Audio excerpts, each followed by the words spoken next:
what do you call it as the speed or average velocity. Okay. Now pause the video and take the screenshot.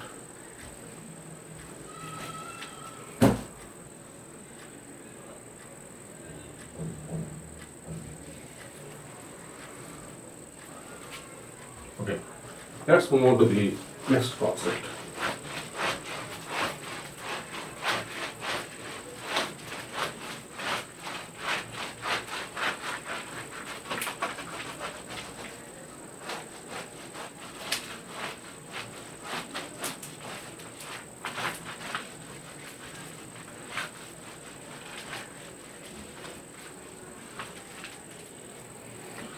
Okay, after understanding this average velocity, one more important term is there here, instantaneous velocity.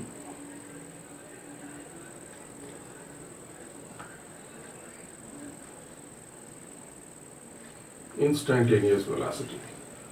Instant.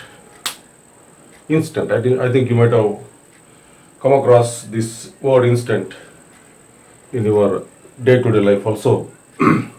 And that particular time. Here we say that it is in a particular time. So if the body is having variable velocity, that means with different velocities, then velocity at a particular time.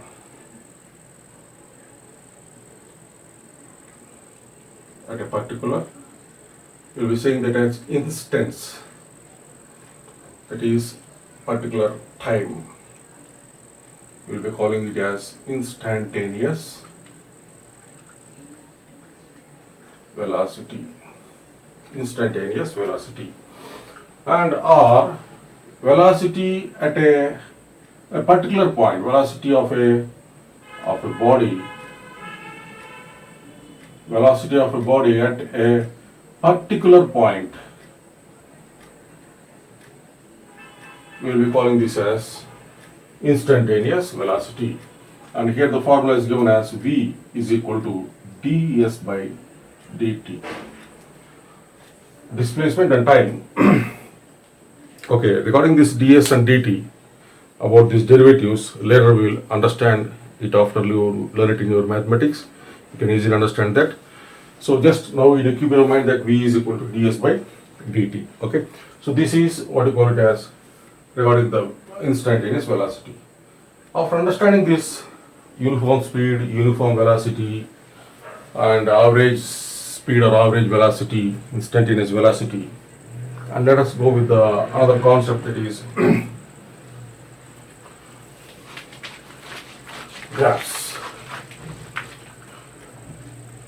That is position time graph.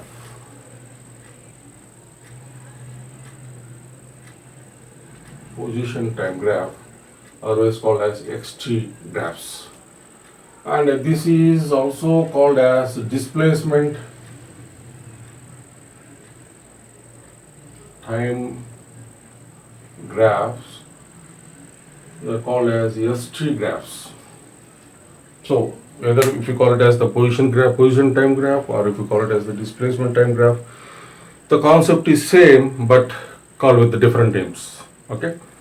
Now, what are these position time graph and displacement time graph? What are these? Of course, from this word graph, you understood that there might be some graph. Yes, there is a graph here.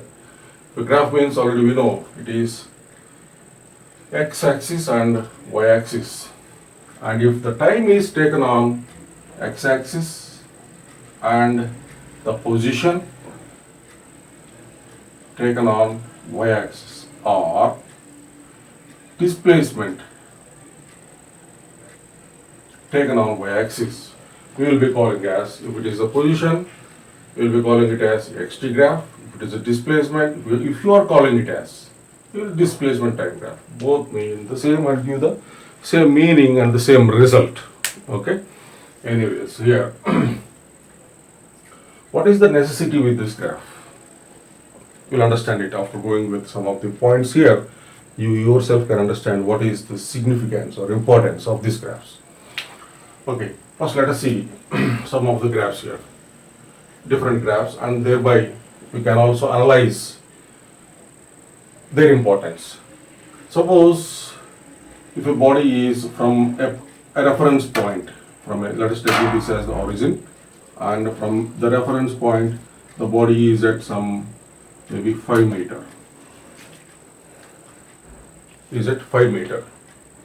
and after 2 seconds the body is at 5 meter there itself. After 3 seconds the body is at 5 meter. After 4 seconds the body is at 5 meter. After 5 seconds body is at 5 meter. So from this data you can easily say that the time is going on but the body is at the same point. So from this you can understand that the body is at rest. So if we represent it on the graph, so now on x-axis we are going to represent time. So it is 0, 1 second, 2 seconds, 3 seconds, 4 seconds, 5 seconds. So it is 1 meter, 2 meter, 3 meter, 4 meter, 5 meter. So at 2 seconds the body is at 5 meter. So this is your point. I think you know the coordinates are right, 2, 5. 3 seconds body is at 5 meter. 3 seconds body is at 5 meter. 4 seconds body is at 5 meter. 5 seconds the body is at 5 meter. So we just draw a graph here. It will be like this. Okay, it is like this, and just look at the graph there. The graph is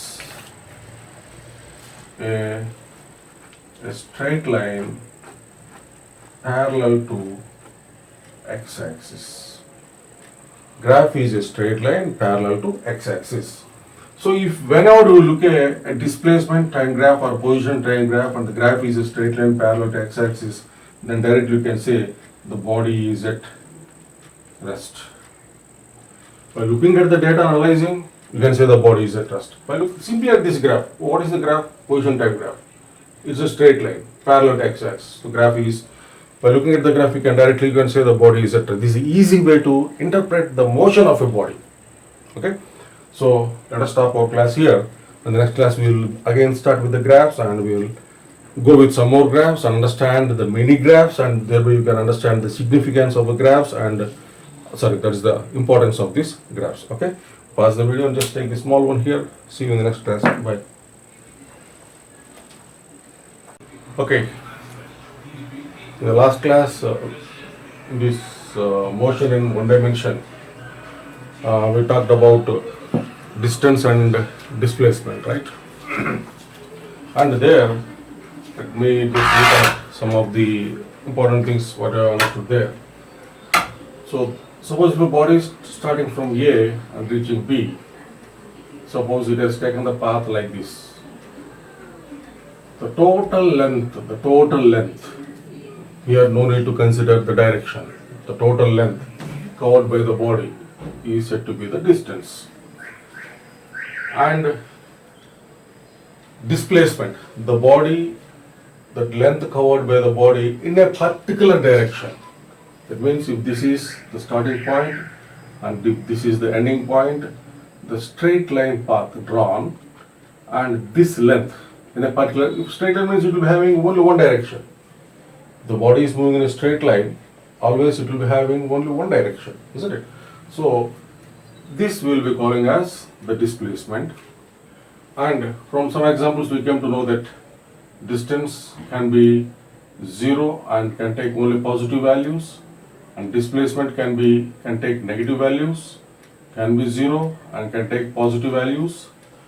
And one more thing is distance is always greater than or equal to the displacement. And here usually always the distance will be more than the displacement, except in a single case. That means if the body is moving in a straight line path, then this will be the distance and this will be the displacement. So in this case, distance will be equal to displacement.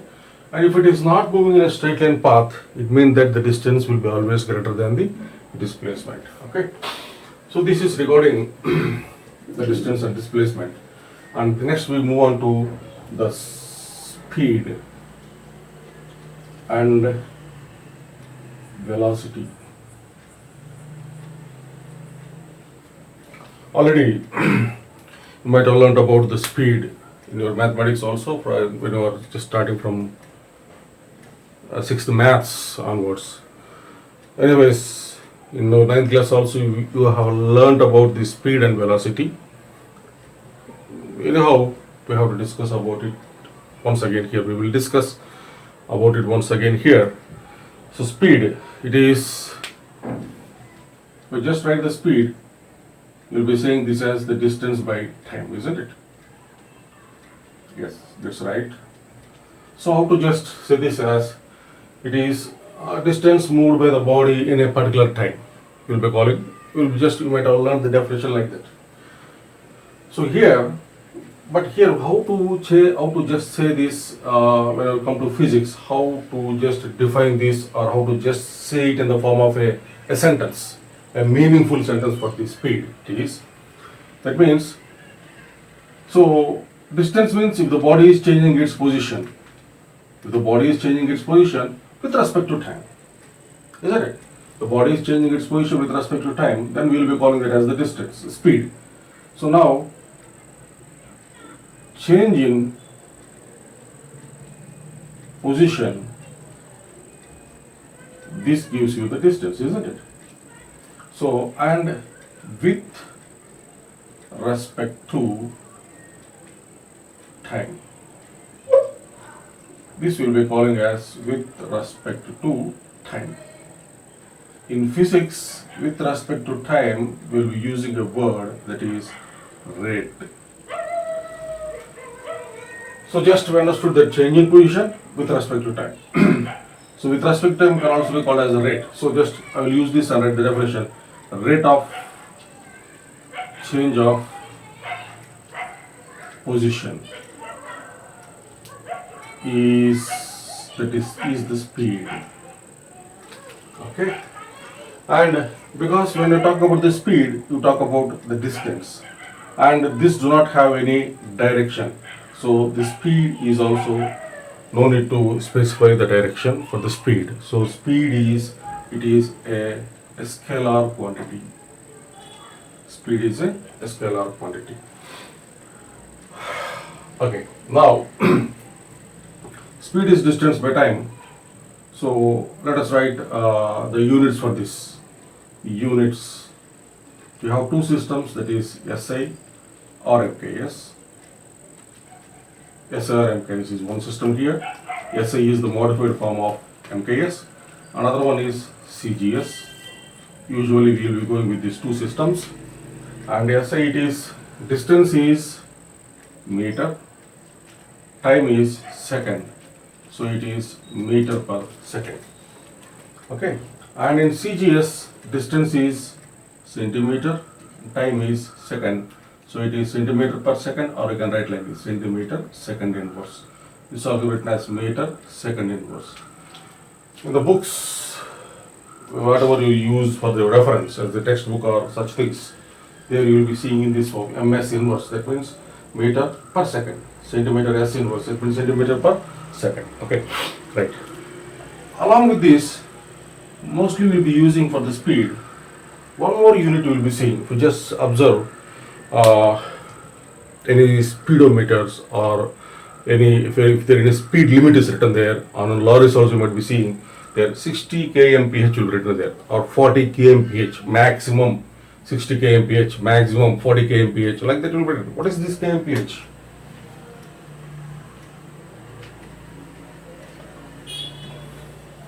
This is nothing but kilometer. This is also an unit of speed, and we will be calling this as the practical unit. Practical unit, kilometer per hour. So whenever you will be getting the, you will be given with the value kilometer per hour, value in kilometer per hour. Here we cannot go using the problem, using the value in kilometer per hour in your numericals, because we always complete the problem in SI. Okay, so this kilometer per hour should be changed to meter per second.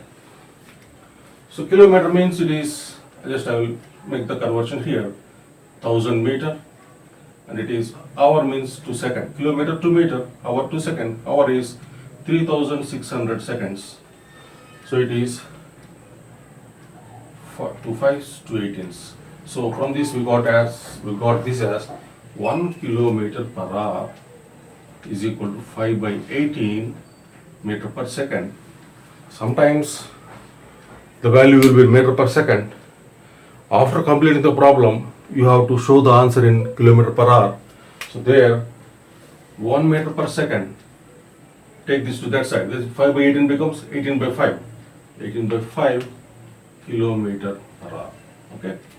So you should necessarily keep this in your mind. Okay. So this is regarding speed. Now coming to the velocity.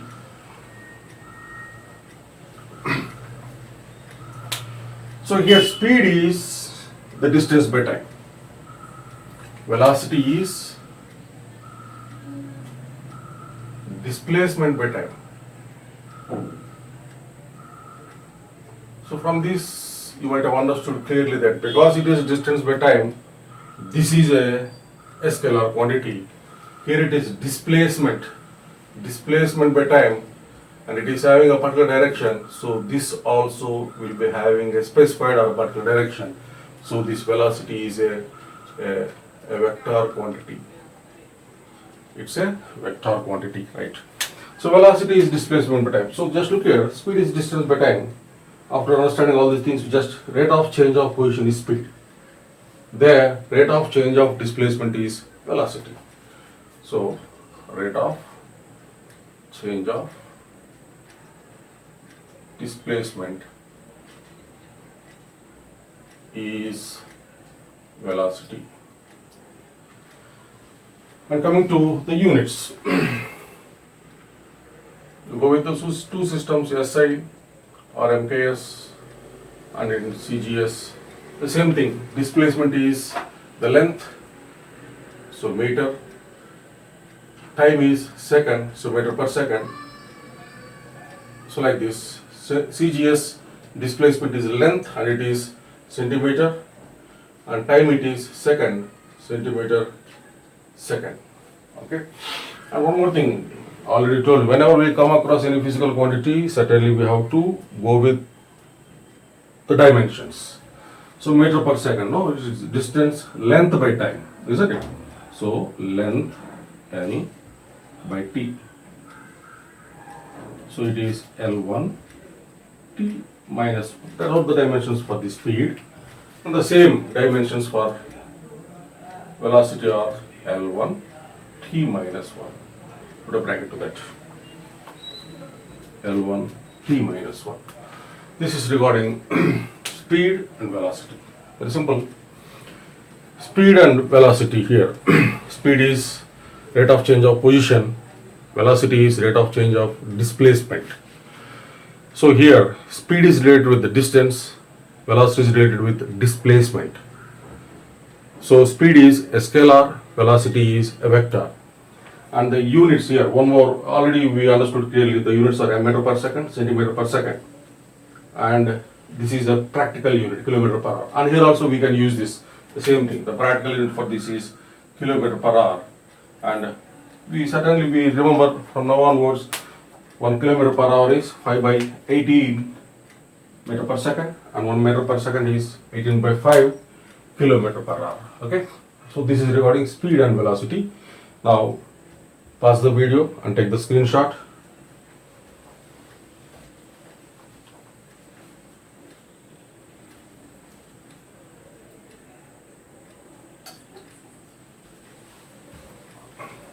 Okay, now let's go with the other one here, the continuation for this.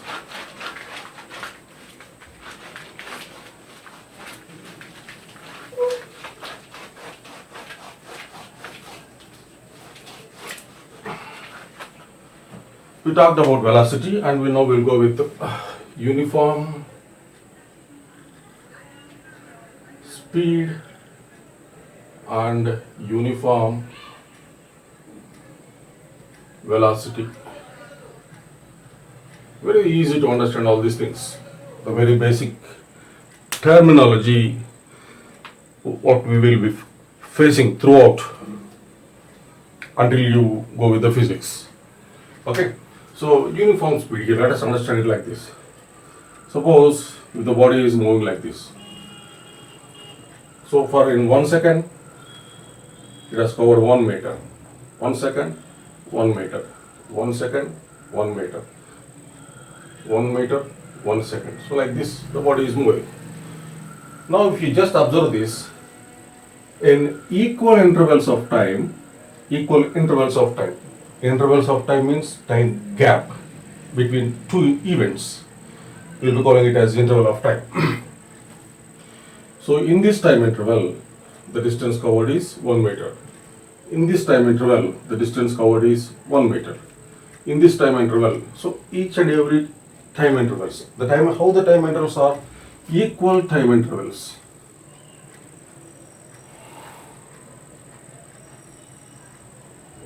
Equal time intervals, and the distance covered are also equal.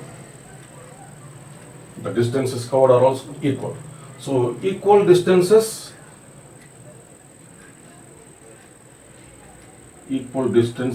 in equal intervals of time,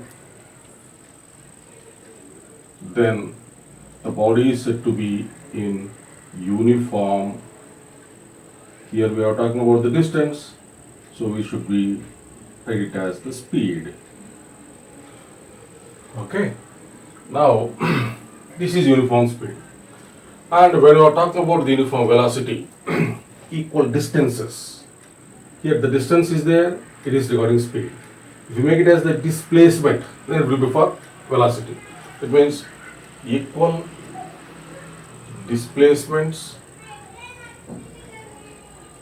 in equal intervals of time.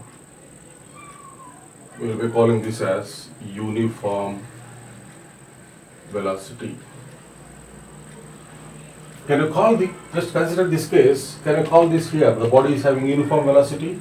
No, the body is not uniform velocity. These are not the displacements. Even though it is 1 meter, look at this, the direction is in this. And look at this, at this point the direction is here, like this. If you look at it, the direction is like this here. At each and every point the direction is changing. For the displacement should be to be same, their magnitude should be same, and the direction also should be same. Then only we will be saying the displacements are same. So we cannot say here the body is covering equal displacements, even though the magnitude is same, because the directions are not similar. We will be saying here the displacements are not uniform. That means here the body is not said to be in uniform velocity, but we can say the body is in uniform speed because it is covering equal distances. So when you want to show an example here, certainly you have to go with a straight line path, because in a straight line path only the body will have same direction. So it is 1 meter, 1 meter, 1 meter and 1 meter, 1 second, 1 second, 1 second, 1 second. So here we can say the body is having uniform velocity, and here we can use the uniform speed also,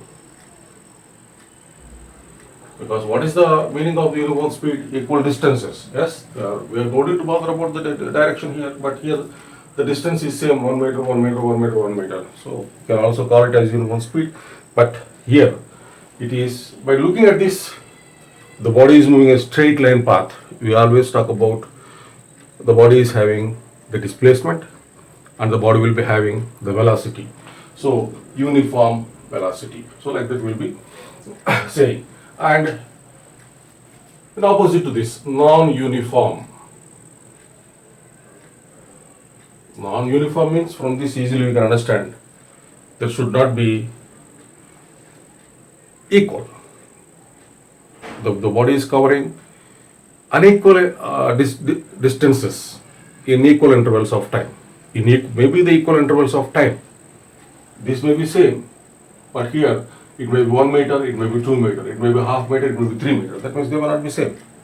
If there is a change in the distances, then we will be saying the body is said to be non-uniform speed. Or if it is the same distance, but the time is different. If the time is different, 1 meter 1 second, 1 meter 2 seconds, 1 meter 3 seconds, 1 meter 4 seconds, then also that means to be uniform, both the distance and the time, both the distance covered and time interval should be equal. Otherwise it is non-uniform. Similarly here, equal displacements, equal intervals of time, then we will be calling as uniform velocity. Otherwise means, what is the meaning of that? This may change, that means this may change means displacement may change, displacements may not be uniform, or time intervals may not be uniform, or both may not be uniform. If one is not uniform or both is not uniform, then it becomes falls in the category of non-uniform either speed or velocity. Okay. After understanding this uniform velocity and displacement, let us talk about one more concept, that is average speed. Average speed here. It's an important concept, and here you have to understand it properly. Of course, you can understand it easily. Right. Suppose if the body is moving with variable velocity. Variable velocity means with different velocities. Then it is necessary for us to talk about the average speed or average velocity. Average speed or average velocity. Whatever it is, just by changing distance, displacement, just a small change. Speed and velocity differ by distance and displacement. Speed is distance by time, velocity is displacement by time. So we can also easily understand the expression or the definition for average speed or average velocity. If I write average velocity, it is total displacement by total time. Total displacement by total time. If you want to talk about average speed, here the displacement is there. You go for distance. Total distance by total time. That's it. So what is average velocity? It is the ratio of total. You have to mention it. If the body is moving with variable velocity, then here we have to talk about average velocity. If the body is moving with variable velocity, then the ratio of total displacements to total time, we will be calling it as the average velocity. Okay, right. Now here, suppose let us take an example here. So now this is the total journey, and we have divided it into two parts. And this is time t1, and the body has covered the displacement x1, and here is time t2. The body has covered the time displacement is x2 time t2, and velocity average is equal to x1 plus x2 by t1 plus t2. So like this we will be going with finding average velocity or average speed, whatever it is, we will apply the same formula here. So basing on this, we have two important concepts regarding this average velocity. Let us talk about the first one. If a body is traveling with variable velocity, and if the journey is divided into two parts, with equal time intervals. The journey is divided into two parts with equal time intervals. Then there is a sentence, half of the journey time with velocity v1, half of the journey time, and other half means journey time with velocity v2. Then what is the average velocity? What is the velocity average? You have to find.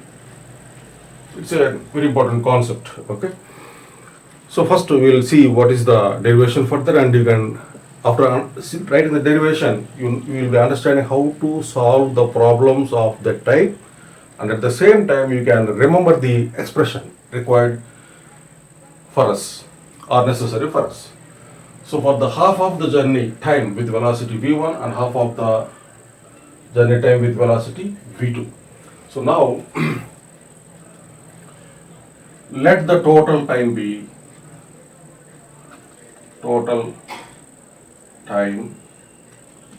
t. Let us take like this, total time be t. That means let me take this as the journey, and half of the time it is moving with velocity v1. Maybe the velocity may be more. I'll make it like this, t1. Velocity may be more means it will be covering more displacement will be there. So velocity v1, t1, and t2 it is v2. So here the total time is t, so no need to just make this. So total time is t, so this is t by 2 and this is t by 2. Okay, now I want to find the average velocity, v average. What is the formula for v average? I should not take v1 plus v2 by t by 2 plus t by 2. I should not take like that. I should go according to the formula. It is average velocity is total displacement by total time. So it is total displacement. It is not the total velocity, total displacement by total time. Okay. So now here we don't have displacements, right? We have velocities and time. But we can find, if we are having velocity and time, we can find the displacement, because velocity is displacement by time. Displacement is equal to velocity into time. Okay. So now, so let the displacement be here s1. Let the displacement be here s2. What is s1? It is v1 into t by 2, and s2 is v2 into t by 2. So that's it. We got the displacement in terms of the given things. We got the displacement in terms of the given things. So now velocity average is equal to, what is the total displacement? s1 plus s2. What is the total time? Total time we are going to take it as t. What is s1? v1 into t by 2 plus v2 into t by 2 divided by t. So it is, take t by 2 as common here, t by 2 into v1 plus v2 by t.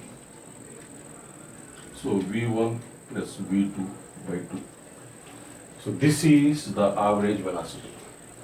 So from this you might get a doubt. Sir, here velocity v1 is there, velocity v2 is there, two velocities are there. If already in mathematics, what we will do is we will take, for finding the average, total, adding the total by divided by how many number are there. So here two velocities are given, v1 plus v2 divided by how many velocities? Two velocities divided by 2. So we can get, but in all the situations this is not accepted. This won't go right. Okay, so this is the way how we have to find out the average velocity. So now you understood how we found the average velocity. This is the procedure. Okay, using this formula, and very simple formula. By using this, we came to know half of the journey time with velocity v1, half of the journey time with velocity v2. Then the average velocity is v1 plus v2 by 2. Now you can feed this expression in your brain. Okay, after understanding this derivation and after understanding how to find out the average velocity, a simple procedure.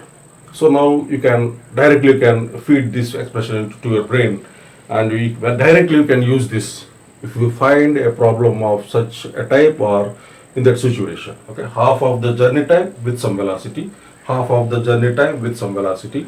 So you can get the formula by using this formula v1 plus v2 by 2. You can complete the problem. Okay, right? Now let us see one more situation here.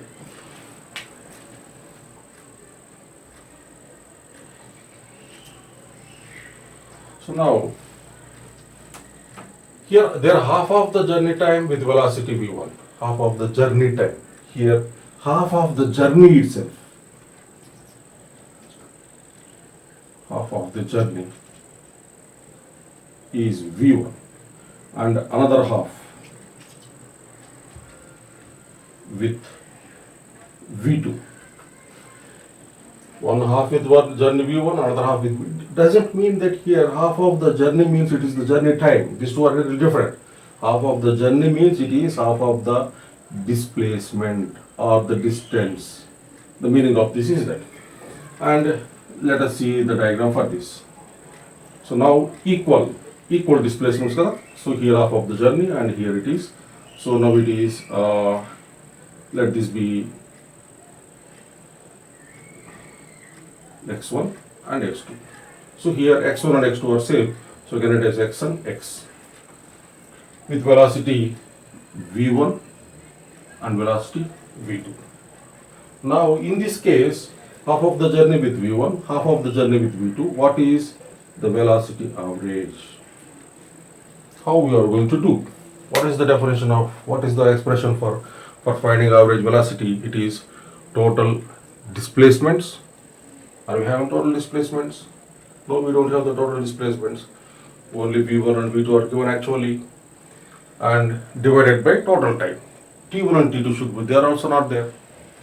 Already you know the procedure. Okay. So here what I am going to do is total displacement is S. Let me take this as S. Okay. So x plus x is equal to S. So let me consider here total displacement is S. Now I want to find time here, T1 and T2. We know the formula V is equal to S by T, T is equal to S by V, displacement by velocity. T1 is equal to, displacement is, how much it is? Here it is S by 2 and here it is S by 2. If total it is S by 2, S by 2, isn't it? So T1 is equal to S by 2, that is the displacement, and velocity is V1. And T2 is, displacement is S by 2 and velocity is V2 in this case. So in this case T1 is S by 2 divided by V1. In this case T2, S by 2 divided by V2. So T1 and T2 in terms of displacement and velocity we wrote, so no need to worry about it. So now let's go with the formula. Velocity average is total displacement by total time. Total displacement is S and total time is T1 plus T2. Okay. So now what is S? S itself. What is total time? T1 is S by 2. 2 comes to the denominator, it is 2V1 plus S by 2V2. So this becomes S by, take S by 2 common here, 1 by V1 plus 1 by V2. So S gets cancelled here. So what it becomes here, 1 by 2 into V1, V2, take the LCM, V1, V2, V1 plus V2. So 2V1, V2 is denominator to denominator goes to numerator. It is 2V1, V2 by V1 plus V2. So this is your average velocity. Look here. One velocity is V1, one velocity is V2. Earlier, I told you might get a doubt that if two velocities are there, how can we take the average? As we got it earlier, V1 plus V2 by 2, according to what you understood. taking the average mathematically. But in this case here, that is suitable if it is half of the journey time. But if it is half of the journey, look at the formula here. It is change 2v1 v2 by v1 plus v2. Okay. So like this we can find the average velocity. So here we understood two beautiful concepts here regarding average velocity. Okay. Now let us once again recall this, the important, what you call it as, two important concepts, the beautiful concepts here. Half of the journey time with velocity v1, half of the journey time with velocity v2, the average velocity is v1 plus v2 by 2. Okay, the second concept, half of the journey with velocity v1, half of the journey with velocity v2, average velocity is 2v1 v2 by v1 plus v2. Hereafter, if you find a numerical, just having the same data, you can directly apply the formula and you can extract the answer. Got it? That's about this